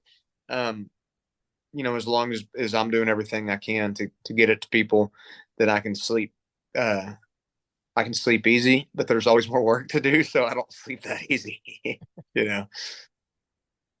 And then I know Teddy's got in the show notes here about you're going to be touring and hitting some shows. We see you're going to be in the bright lights of Sin City come December. Is that some NFR timed shows at the Westgate? Yeah, I haven't done Westgate yet. That'll be fun. I think one of them is like a party for cowboys and Indians. I think that's what I've been told. So that'll be fun. Plus, every year going to Vegas is a built-in anniversary like trip for my wife and I. So yeah, it's I've had years that have been crazy busy and very stressful, and I've had years that have been really fun. I started going to Vegas like my permit year. I was like 18. And by the time I was 25 or 26, I hated Vegas and I was over it. Like just the devil lives there. I'm convinced of that. But but since I got married there, and since I've been able to kind of see it. My wife's first rodeo that she went to was the night that I gave her her wedding ring. The first rodeo she ever went to was like the third round of the NFR. And so I get to see a lot of this stuff like kind of for the first time through her eyes. And that's been cool because our world is, it's not foreign to her anymore, but it was. So that's kind of brought this different kind of perspective, like I'm obviously not acting how I would have acted when I was 20, 21 years old, in Las Vegas. And maybe just one night when you're there. Dude, I can't handle it anymore, man. There's not Me neither. IVs on the planet to make me feel okay after those long nights. But yeah, so I don't hate it as much anymore. Vegas is fine, and yeah. So, but we'll be there. I'd have to look at the dates. It's okay. We got 13th, 14th and 15th. 14th and 15th. See, I'm glad you got it. It's okay. We're on it. 14th, 15th. Yeah. Yeah. Okay. I gotta ask one quick thing. Yeah. Okay. I guess I got two things. I got Tiger Warrior and Heath the Moss. I had to bring that up, so we can get to that here in a bit. Yeah. But then Cowboy Shit in a song. There's not many country music songs that are explicit in the lyrics, but it just so happens that the name of our show is Cowboy Shit, and you have it in a song. So we gotta hit those 2 points before we wrap it up. Sure. So what do you want to know about the song? Okay, what do we want to know, Dustin? Well, we'd like to hear the backstory and why you put Cowboy Shit in a song. Yeah. Did you know about us? Thanks for that. No. Just kidding. Well, so the reason why, a friend of mine, White Cody, Cote, if you want to split hairs about it, his family is from, I guess, southwest Minnesota, like South Dakota border. And he has a Western background. And he was talking about, we were writing one day and he was talking about, obviously extremely long story, very short, the new rise of the popularity of Western culture is in the long run good for all of us, right? But with anything, it's like, sometimes it gets accidentally bastardized, or like there's no reason why like the models and like Stetson ads should be wearing their hats backwards. You know what I mean? Like that and that, Yeah. that stuff like. But at the same time, it's like the popularity of Western culture and apparel probably hadn't been this high since the 80s. Like urban cowboy days. Like seriously, it's huge. But especially in Nashville, we were talking about a lot of these songs that were coming out, these Music Row, these commercial country, like Nashville radio songs. Now all of a sudden you have to slip in the cowboy. But it was like these songwriters that I forgot who penned the quote. It's a old rancher quote, but it wasn't a Boots O'Neill quote, but it was anyway, the quote was, I could tell a cowboy even if he wasn't wearing any clothes, type of thing. And it's the same thing with with cowboy songs and rodeo songs. Like, we know the difference. We can tell like who has the vocabulary, who doesn't, and just, it's like, it seems like here recently, the word cowboy or those types of storylines has been just as interchangeable as like, the word truck was, years before. But now it's like all these, kind of cowboy songs, but it's not written by cowboys. So we were kind of talking about that. And then we were talking about like, all these kind of like Broadway cowboys in Nashville, like down, if you go down Broadway, they have like the buy two pairs of boots, get one free. And like, it's like horrible hats. And, people just don't know. First of all, people don't know. Second of all, there's not a cowboy culture here, and we were just kind of talking about that, and how a lot of these folks don't know. And but we'd also like had the conversation of like, what's good for the goose is good for the gander in the long run, like shows like Yellowstone and and movies and magazines, and it's all good. It's all good for us. It's good for rodeo. It's good for cowboy culture. It's all good in general. So we were just kind of messing around with some lines, and wrote it as just a kind of a half-hearted, like tongue-in-cheek kind of joke of a song, like not a joke of a song, but of yeah. I mean, it's the hook is pretty jokey. Like, everybody wants to be a cowboy till it's time to do cowboy shit. But even though like we're kind of referencing some of the stuff that's like easy targets, kind of bless your heart targets, Yeah. this I think remains the same. Like kind of put up or shut up, right? And we wrote it, and then we kind of looked at each other and was like, probably nobody will cut this, right? And he's like, I don't know who would cut it. I was like, shit, I'll cut it. He's like, oh, cool. I don't think he believed me. I was like, no, I'm being serious. I'll cut it, And the funny thing is, I don't know where I get off.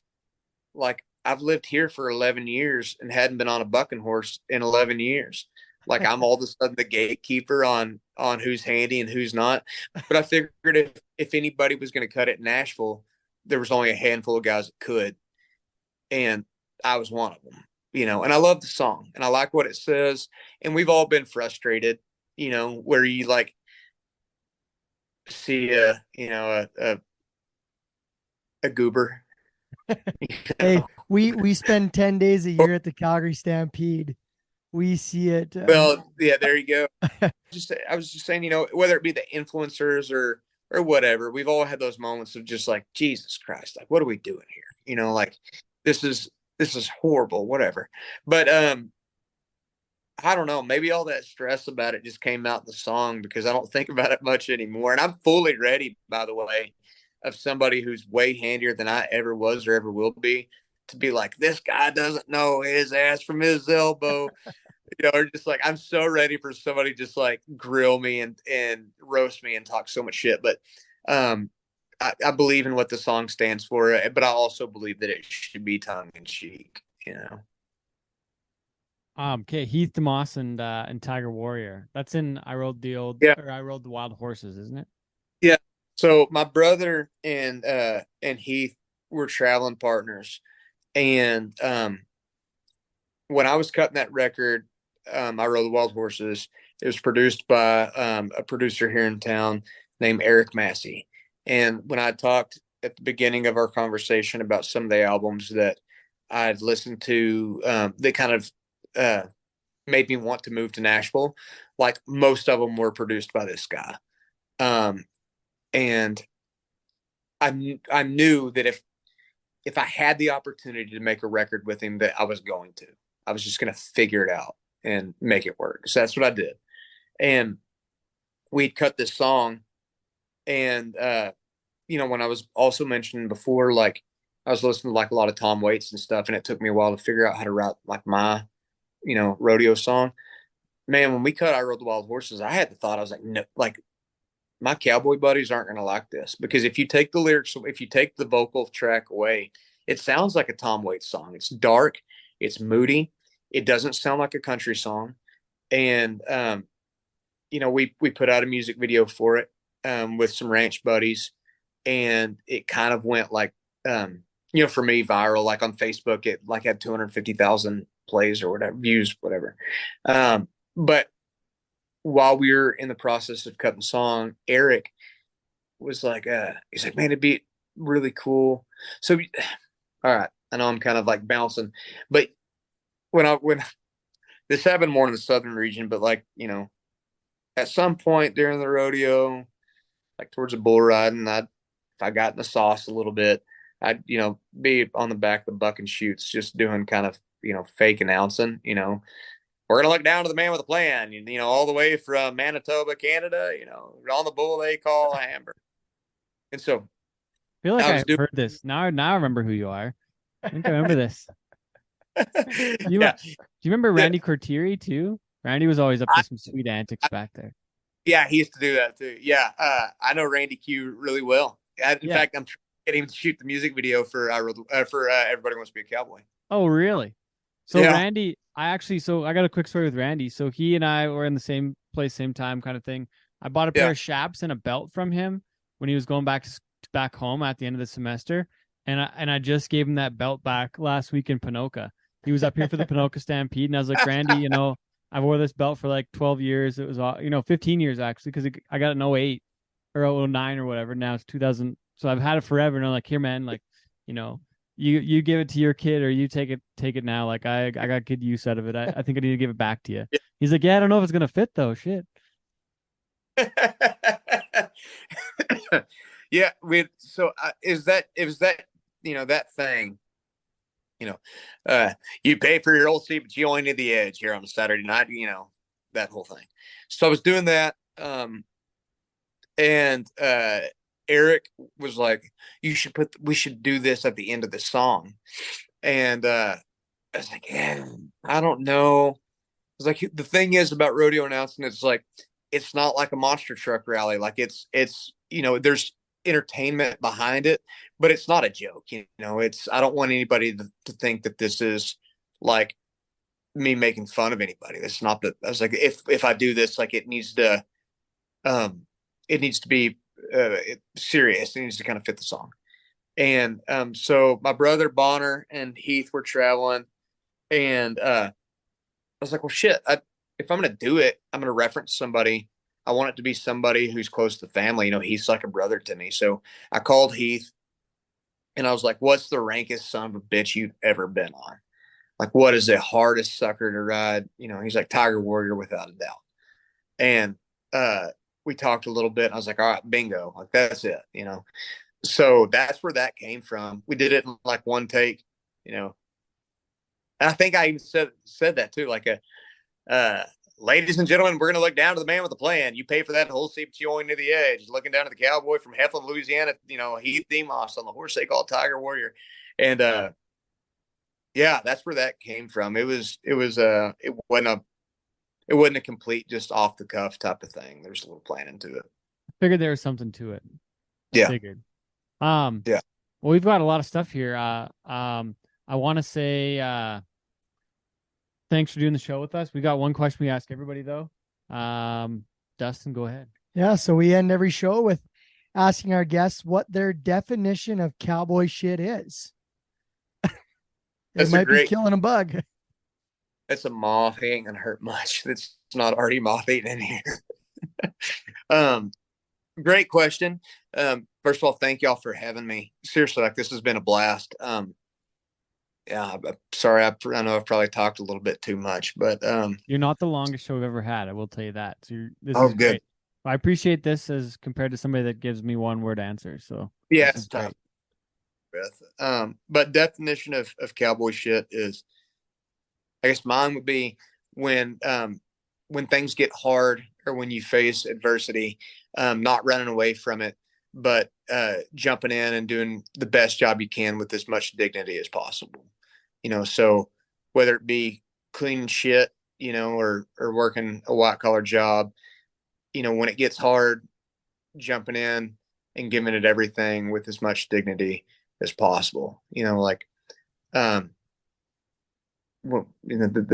like we were talking about earlier, on the music side, the playing, the singing, man, that's the easy part.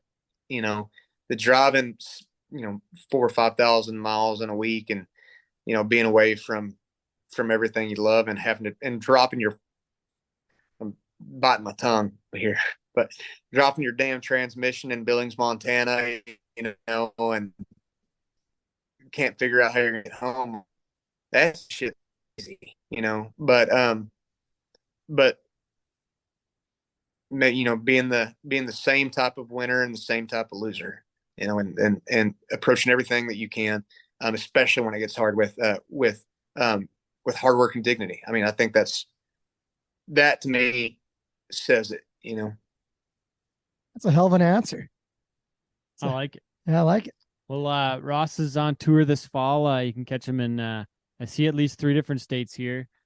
4 on the schedule at ross.cooper.com. Ross with 2 S's, obviously, -Cooper, just like the rest of the Coopers from the rodeo business. But ross-cooper.com. Check him out on the social media, buy his merch in his shop on the website, and listen to the tunes, and buy the damn music, people. You got to buy it. It's worth it. Thanks for doing this, though, Ross. Nice to meet you too. Likewise. You're riding for the money, I got songs to sing. But hey, girl, don't you know the singer gets a check every rodeo? Ain't gotta make the short go. At the beer garden, baby, yeah, I'm the show. Oh, I'll be playing all night till the drinks run out or drunk start to fight. Well, I'll be dreaming of the grandstand lights down the road, but we still got tonight. Still got tonight.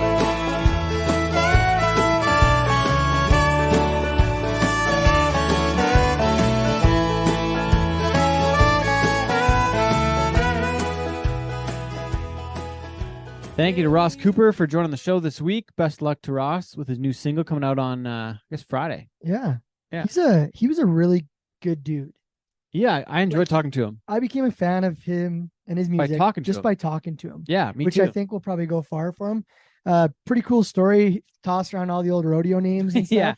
Yeah, and being around the same time in the college rodeos is kind of neat to have that connection there. Go back a little ways. And love a guy who just takes a chance and like, you know what, I'm gonna move to.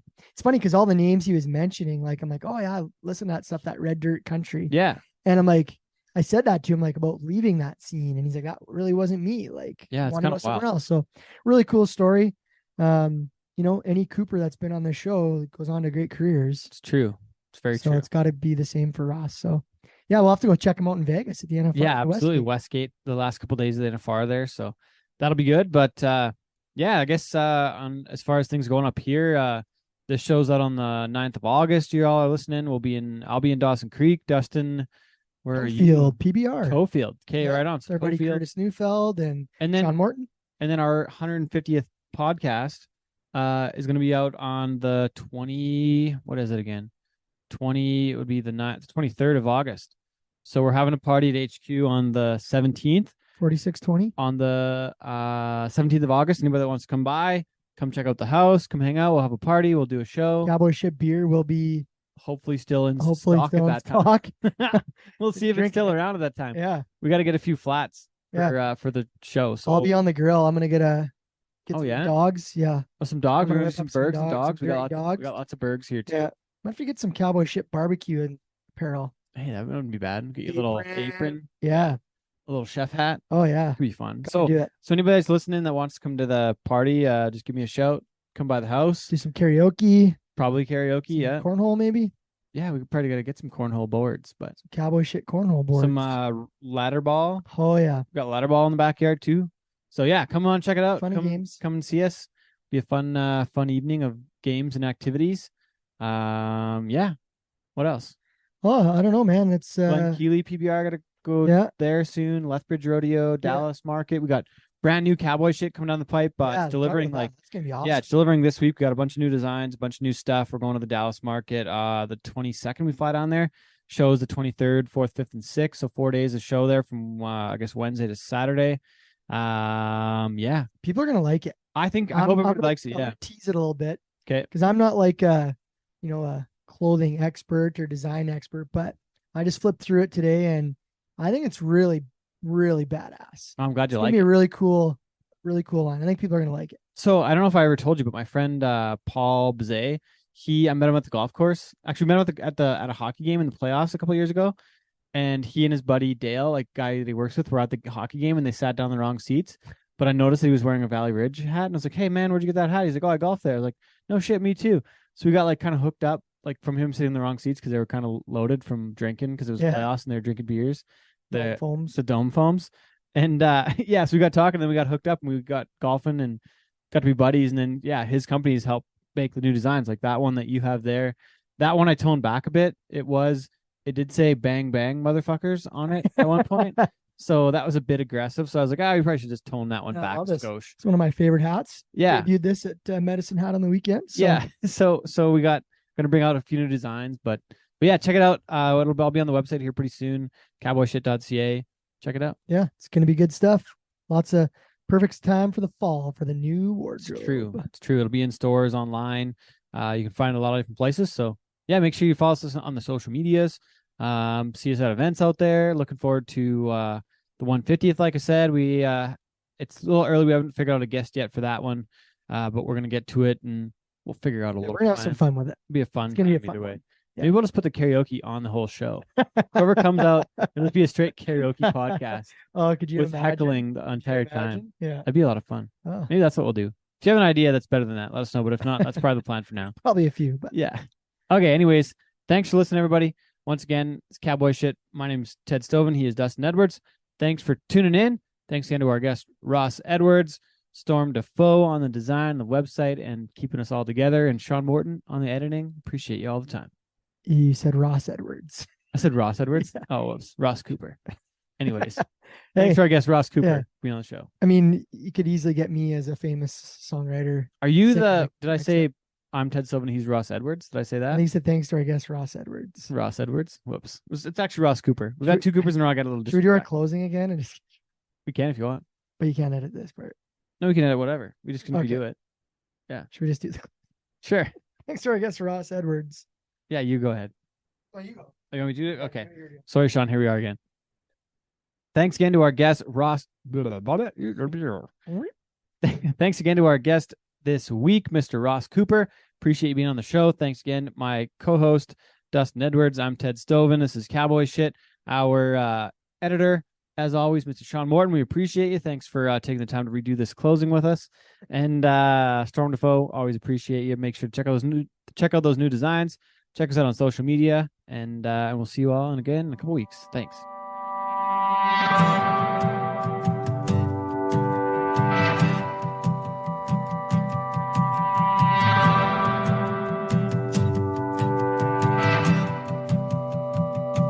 Baby, you're spinning hicks, a table full of cigarette butts. This ain't your first time, it feels like it's so much.